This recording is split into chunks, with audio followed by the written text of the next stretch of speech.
안녕하세요. 정보가 세상을 바꾼다의 인포뱅크입니다. 이번에 전해드릴 내용은 무역전쟁을 견딜 수 있을 만한 달러가 중국은 충분한가? 이것에 대해서 이야기를 해보겠습니다.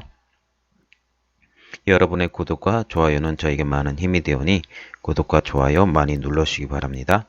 그러면 이야기 시작해 보겠습니다. 오늘의 주제는 중국 무역전쟁을 견딜 수 있는 달러 충분한가입니다. 사우스 모닝 차이나 포스트에 의하면 공식적인 중국 외환 보유액은 3조 1000억 달러입니다.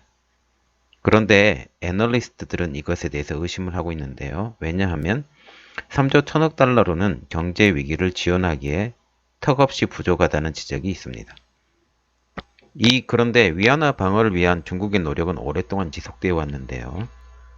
중국 당국은 외환 보유액을 지속적으로 늘려왔습니다. 2014년 중반부터 2017년 사이에 1조 달러였던 외환 보유액이 3조 1000억 달러로 늘어났습니다.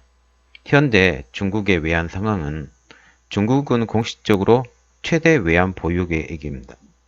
현재 상황은 이렇게 최대 외환 보유국임에도 불구하고 자본 유출을 막기 위해서 노력하고 있는 현재 상황입니다.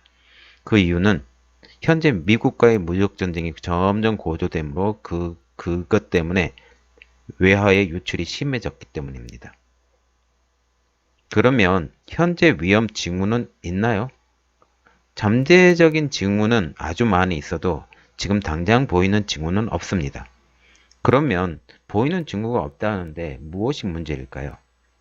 그것은 국민들의 과다한 달러 사용입니다. 여행도 많이 가고 그리고 외국에 돈도 송금도 많이 하고 그렇기 때문입니다. 이것이 달러 부족의 위험이 도사리고 있는 큰 원인이 되기도 하죠. 그러면 기업들도 문제를 일으킬 수 있나요? 있습니다.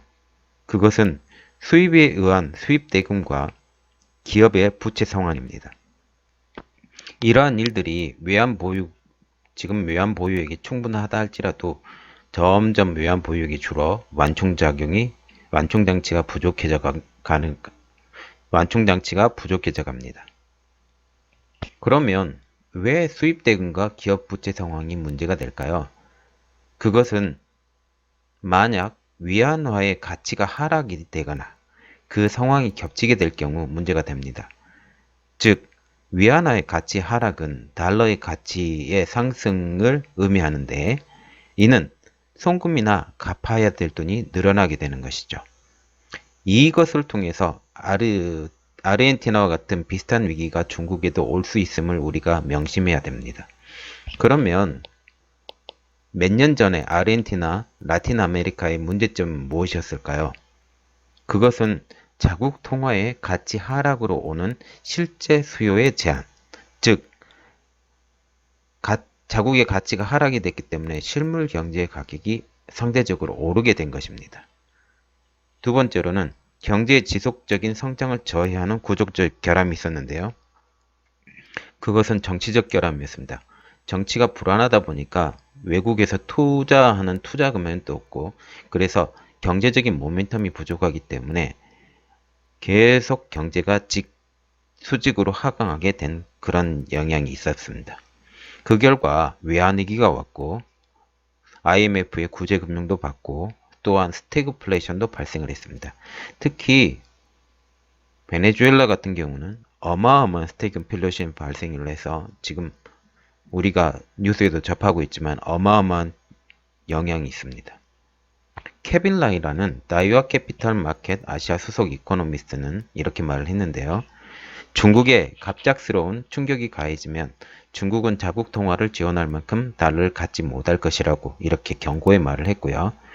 그래서 중국이 위안화를 지원하기 위한 유입이 창출되는 동안 자금 유출을 막을 필요가 있다라고 말을 하고 있습니다.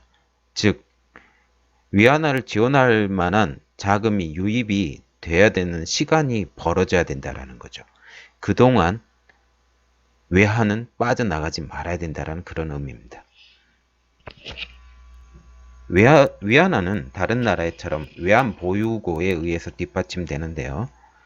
중국의 외환 보유고의 주요 투자처는 미국 재무부 증권, 즉 미국 채권입니다. 인민은행에 시장이 개입을 하고 싶어 할 거예요. 그 개입을 만약 하게 된다면 이러한 영향이 있을 거라고 많은 전문가들은 지적을 하고 있는데요. 어떤 문제점인지 한번 알아보겠습니다. 첫 번째로는 위안화의 위축입니다.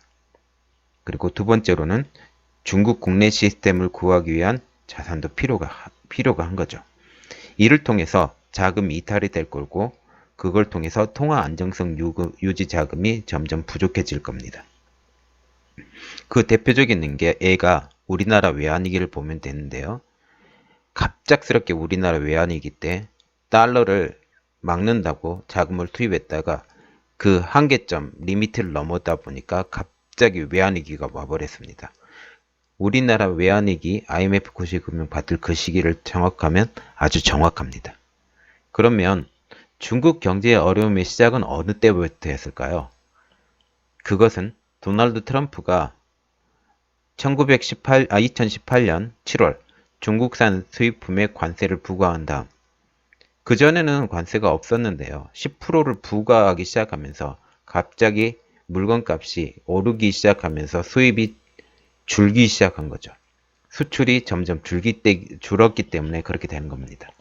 그 결과 중국 경제는 예상보다 빠른 둔화가 됐고요. 그것이 자본 유출을 가속화시켰습니다. 또한 그 이후로 미국 달러의 공급이 감소될 것이라는 우려가 지금 계속 관세가 오르고 있죠. 관세가 오름을 통해서 미국 달러 공급이 지속적으로 감소가 될 것이라는 우려가 아주 파다하게 퍼져 있습니다. 그런데 중국 정부의 입장 분석은 조금 다릅니다. 어떻게 다른지 한번 보겠습니다. 아직은 괜찮다라고 말하고 있습니다. 그리고 외환 보유고의 심리적 마지노선을 3조 달러라고 하고 있는데 이 3조 달러를 맞추기 위해서 가지고 있던 채권도 조금씩 팔고 있는 실정입니다. 그들이 만약 3조 달러 미만으로 떨어지면 예상하고 있는 것이요. 어떤 것이 있냐면 시장 위협이 느끼게 만들어 자본 유출을 가속화될 것이라고 정부는 생각하고 있습니다. 이를 통해 환율 하락이 더욱더 지속적으로 커질 것이라는 우려를 낳고 있습니다. 그러면 중국의 외환 보유액의 변화를 알아보겠습니다. GDP 기준입니다. 2010년도에는 1조 달러를 외환 보유액으로 갖고 있었는데 그때는 GDP 대비 48%를 갖고 있었습니다.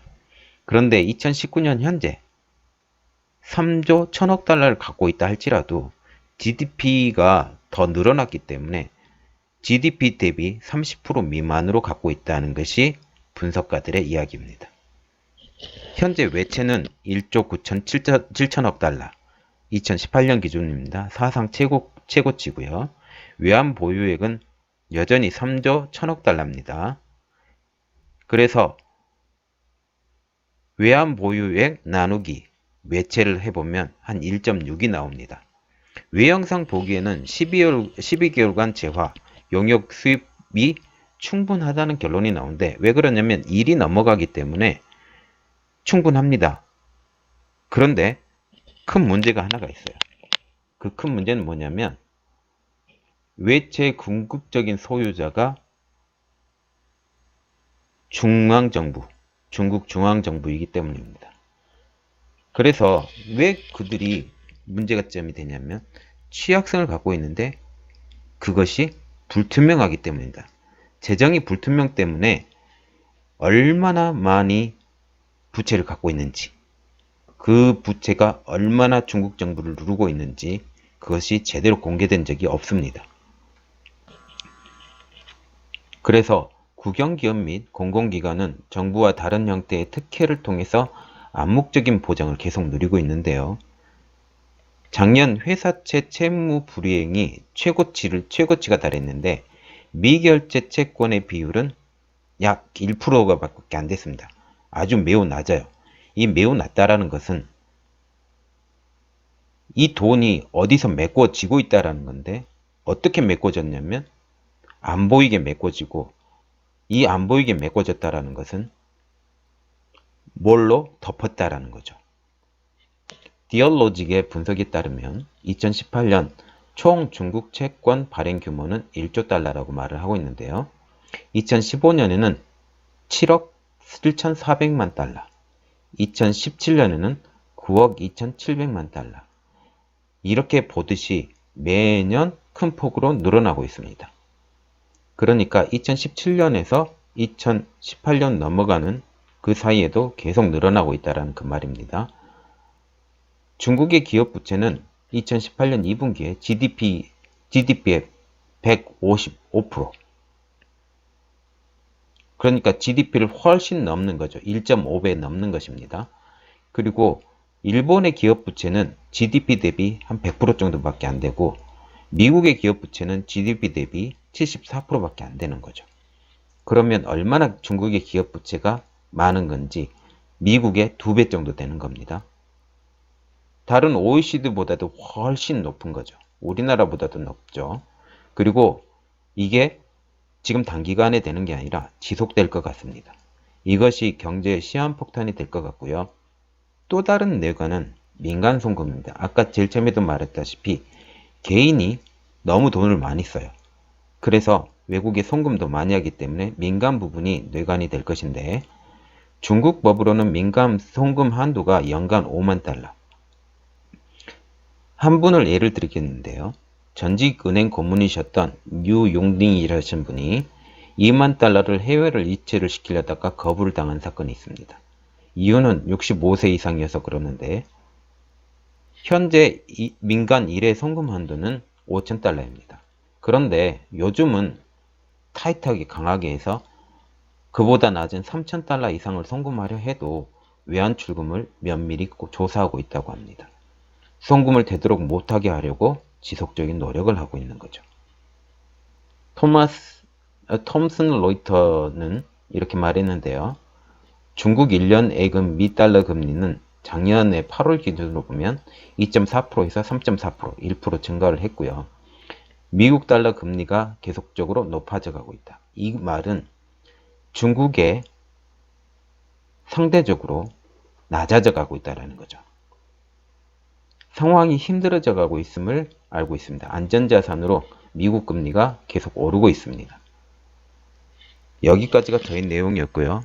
중국은 계속 어려워져 가는데 우리가 생각합니다. 이번에 러시아를 방문했을 때 러시아를 도와준다 그랬잖아요. 근데 우리가 생각하는 것은 중국은 중국의 위안화는 기축통화입니다. 미국 달러와 같은 기축통화인데 요즘 중국의 위안화도 좀 많이 찍어내는 것 같아요. 이것이 나중에 큰 도구로 다가오게 될지 그것을 다시 한번 생각을 해봐야 되겠습니다. 오늘 내용은 정말 여기까지였고요. 더 좋은 정보를 전해드리는 인포뱅크가 되도록 노력하겠습니다. 감사합니다.